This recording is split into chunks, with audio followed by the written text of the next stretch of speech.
जनाब जावेद चौधरी साहब अपने कॉलम हम भी ज़िम्मेदार हैं में लिखते हैं, मुझे अब से इख्तिलाफ है। इसकी आवाज़ में तवानाई और जज्बा था।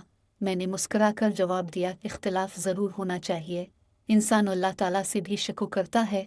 मैं और आप किया है। वो रुका, हंसा और बोला, अब मुझे फ़लसफ़ा बेगैरती सिखा रहे हैं। मैं मौत को कंप्रोमाइज़ पर फ़ौक़ियत दूंगा। इसकी आवाज़ में यकीन था। मेरी ज़ात में 3 बड़ी ख़ामियाँ हैं। मैं किसी भी शख्स को इस वक्त तक मशवरा नहीं देता जब तक वो मशवरा मांगता नहीं है। दूसरा, जब कोई शख्स पूरे यकीन के साथ बात कर रहा हो तो मैं पीछे हट जाता हूँ, बहस नहीं करता। और तीसरा, मैं सर्वाइवल को अहमियत देता हूँ। मेरा ख्याल है इंसान का सबसे बड़ा कमाल उसकी सर्वाइवल है। हम हर किस्म के हालात में सर्वाइव कर जाते हैं। अमेरिका ने 1945 में नागासाकी और हिरोशिमा पर एटमी हमला किया था, लेकिन हमले से अगले दिन भी ये दोनों शहर खिले थे और लोगों ने मार्केट से इस दिन भी खरीदारी की थी, खाना भी खाया था, सड़कों पर गाड़ियां भी चली थीं और लोग दफ्तरों में भी गए थे। ये है इंसान।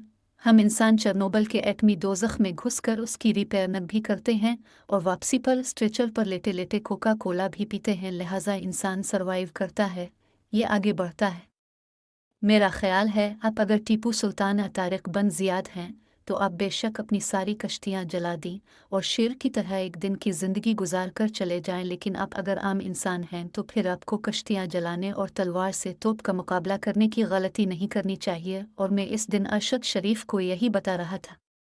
मैं इससे अर्ज़ कर रहा था, अपने 2 गलतियाँ की।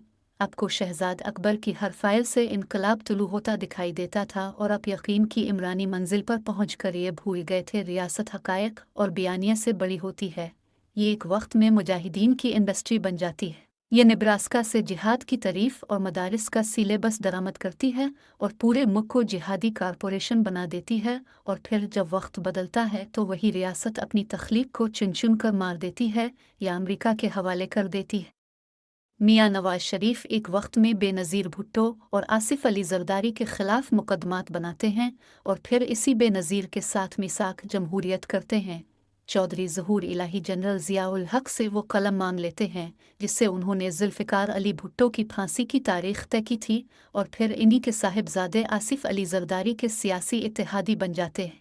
जनरल मुशर्रफ एक वक्त में दावा करते हैं बेनज़ीर और नवाज शरीफ मेरी मैयत फलांग कर ही पाकिस्तान आ सकते हैं, और फिर वही मुशर्रफ मोहतरमा के सामने बैठकर NRO पर दस्तखत करते हैं और नून लीग के वज़रा से हल्फ लेते हैं।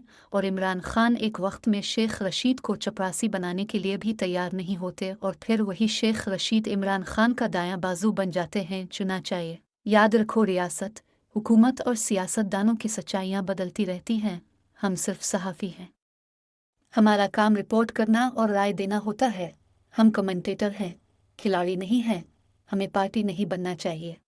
और अपने खिलाड़ी बनकर पहली गलती की और आप अब अपनी पहली गलती पर डट कर दूसरी गलती कर रहे हैं। अब इजी हो जाओ।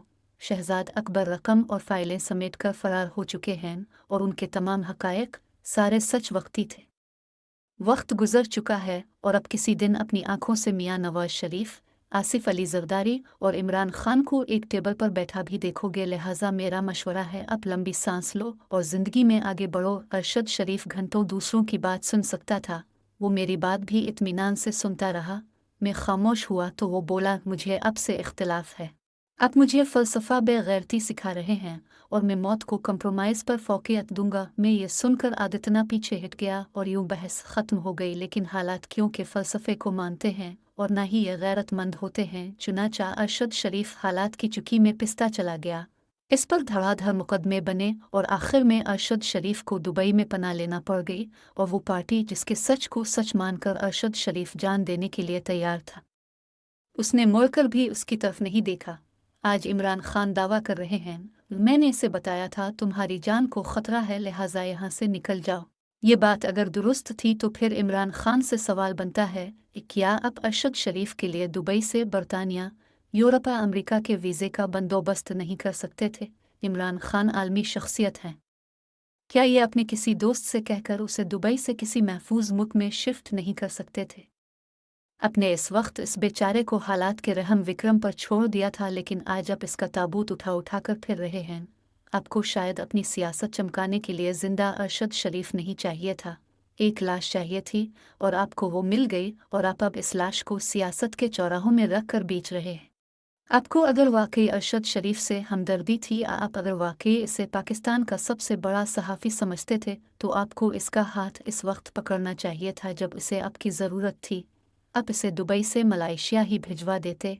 महातीर मोहम्मद आपका उस्ताद था, आप इसका राब्ता डोनाल्ड ट्रंप से करवा सकते थे, जिसकी इलेक्शन कंपेयर करके आपने अपने मुल्क की सिफारतकारी तबाह कर लिया। आप दुबई हुकूमत ही से बात करके अरशद शरीफ के लिए स्पेस पैदा करा लेते। आप फिर आप सदर आरिफ अलवी को दरमियान में डालकर अरशद शरीफ की वापसी का रास्ता खोल देते। आपने इस वक्त अपने पसंदीदा तरीन सहाफ़ी के लिए कुछ नहीं किया, लेकिन अब आप उसे झंडा बनाकर अपने जलसों में लहरा रहे हैं। क्या ये जुल्म नहीं? अरशद शरीफ एक मेहनती, इंथक, निडर और बेबाक सहाफ़ी था। वो प्रोफेशनल भी था। मैं दिल से इसकी इज्जत करता हूँ। मेरी इससे ज़्यादा मुलाकातें नहीं थीं। हम एक दूसरे के दोस्त भी नहीं थे, लेकिन एहतराम का रिश्ता था, लिहाजा सवाल पैदा होते।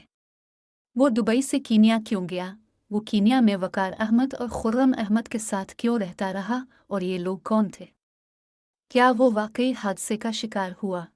अब फिर इसे किसी इंटरनेशनल फोर्स ने गोली मारकर पाकिस्तान के इंतशार का ईंधन बना दिया, या फिर इसका कत्ल इसके सियासी माजी से जुड़ा हुआ है?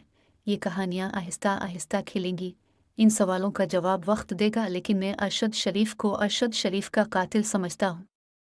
अरशद शरीफ बदकिस्मती से सहाफ़त करते करते बारूदी सुरंगों में दाखिल हो गया था, और यह हकीकत है आज तक जो भी सहाफ़ी इस इलाके में दाखिल हुआ वो जिंदा वापस नहीं आया। वो खा अरशद शरीफ हो आ जमाल खुशूगी हो। इंसान पूरी दुनिया से लड़ सकता है, लेकिन यह खुदा और रियासत से नहीं लड़ सकता।